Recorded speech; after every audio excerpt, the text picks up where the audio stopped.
उत्तर प्रदेश के मुख्यमंत्री योगी आदित्यनाथ ने कैराना शामली से एक ऐसा राजनीतिक हमला बोला है जिसने एक बार फिर उत्तर प्रदेश की राजनीति को गरमा दिया है। योगी आदित्यनाथ ने बिना नाम लिए समाजवादी पार्टी पर गंभीर आरोप लगाए हैं। उन्होंने कहा कि पिछली सरकारों ने शामली की डेमोग्राफी बदल दी, कैराना और कांधला से पलायन हुआ है, माफिया को संरक्षण मिला है और कानून व्यवस्था पूरी तरह चरमरा गई थी। दूसरी तरफ उन्होंने दावा किया कि आज वही शामली विकास, एक्सप्रेसवे, बिजली, उद्योग और रोजगार की नई पहचान बन रहा है। लेकिन सवाल यह है कि मुख्यमंत्री ने आखिर इतने बड़े आरोप किस आधार पर लगाए? क्या वाकई शामली की तस्वीर पूरी तरह बदल गई है?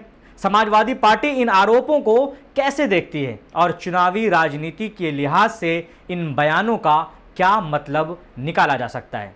तो मेरा नाम है कामरान सैफ और आप देख रहे हैं इनकलाब हिंदी और आज की वीडियो में इस पूरे मामले को समझते हैं। पूरा मामला शुक्रवार का है जब मुख्यमंत्री योगी आदित्यनाथ शामली जिले के कैराना स्थित विजय सिंह पथिक महाविद्यालय पहुंचे। यहां उन्होंने करीब 581 करोड़ रुपए से अधिक लागत वाली 79 विकास परियोजनाओं का लोकार्पण और शिलान्यास किया। लेकिन विकास परियोजनाओं के साथ साथ उनका भाषण पूरी तरह राजनीतिक संदेशों से भी भरा रहा। अपने संबोधन में मुख्यमंत्री ने वर्ष 2017 से पहले की समाजवादी पार्टी सरकार पर निशाना साधा। बिना किसी नेता का नाम लिए उन्होंने कहा कि उस समय सरकार चलाने वाले लोग दोपहर 12 बजे तक सोते थे, 2 बजे तक तैयार होते थे और शाम को जिम चले जाते थे। उनके पास जनता के लिए समय नहीं था। उन्होंने ये भी आरोप लगाया कि उस दौर में माफियाओं को संरक्षण दिया जाता था और दंगाइयों को सम्मानित किया जाता था। यहीं से मुख्यमंत्री ने अपने भाषण का सबसे विवादित हिस्सा रखा। उन्होंने कहा कि समाजवादी पार्टी और बहुजन समाज पार्टी के लोग जिन्ना के उपासक हैं। उनका आरोप था कि पिछली सरकारों के दौरान शामली की डेमोग्राफी बदल गई, जिसके कारण कैराना और कांधला जैसे इलाकों में पलायन हुआ। हालांकि इन आरोपों के समर्थन में मुख्यमंत्री ने मंच से कोई नया दस्तावेज या आंकड़ा पेश नहीं किया। यह उनके राजनीतिक आरोप थे। मुख्यमंत्री ने धार्मिक आयोजनों का भी जिक्र किया। उन्होंने दावा किया कि वर्ष 2017 से पहले जय श्री राम बोलने वालों पर कार्रवाई होती थी, कांवड़ यात्रा पर रोक लगाने की कोशिश होती थी, रामनवमी की और शोभा यात्राओं और कृष्ण जन्माष्टमी के आयोजनों में बाधाएं आती थीं। उनका कहना था कि वर्तमान सरकार में ऐसी स्थिति नहीं है और सभी धार्मिक आयोजनों को सुरक्षा और प्रशासनिक सहयोग दिया जाता है। लेकिन कहानी सिर्फ आरोपों तक सीमित नहीं रही। योगी आदित्यनाथ ने अपने भाषण में विकास कार्यों को भी प्रमुखता से रखा। उन्होंने कहा कि एक समय ऐसा था जब शामली बिजली के लिए तरसता था, जबकि आज यहां 420 केवीए की विद्युत व्यवस्था उपलब्ध है।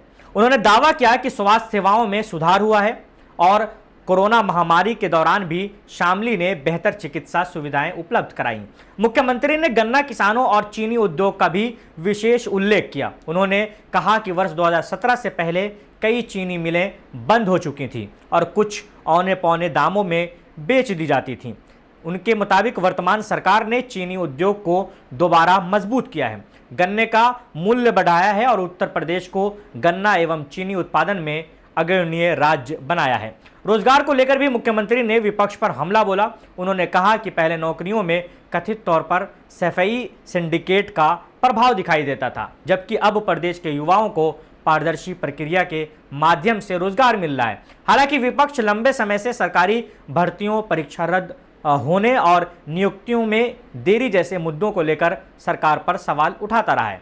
इसी दौरान मुख्यमंत्री ने कानून व्यवस्था पर भी अपनी सरकार की उपलब्धियां गिनाई। उन्होंने कहा कि माफिया के खिलाफ सख्त कार्रवाई की गई है और प्रदेश में अपराध पर नियंत्रण स्थापित हुआ है। आगामी कांवड़ यात्रा का जिक्र करते हुए उन्होंने प्रशासन को निर्देश दिया कि किसी भी प्रकार के हुड़दंग या अव्यवस्था बर्दाश्त नहीं की जाएगी और कानून व्यवस्था हर हाल में बनाए रखी जाएगी। अब बात विपक्ष की करते हैं। समाजवादी पार्टी पहले भी ऐसे आरोपों को राजनीतिक बयानबाजी करार देती रही है।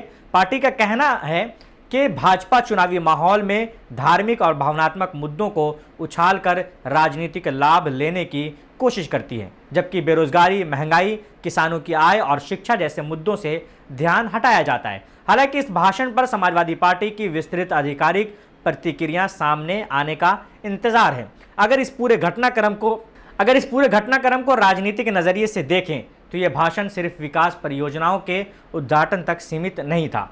इसमें कानून व्यवस्था, धार्मिक पहचान, पलायन, रोजगार, गन्ना किसानों और विकास, इन सभी मुद्दों को एक साथ जोड़ने की कोशिश दिखाई देती है।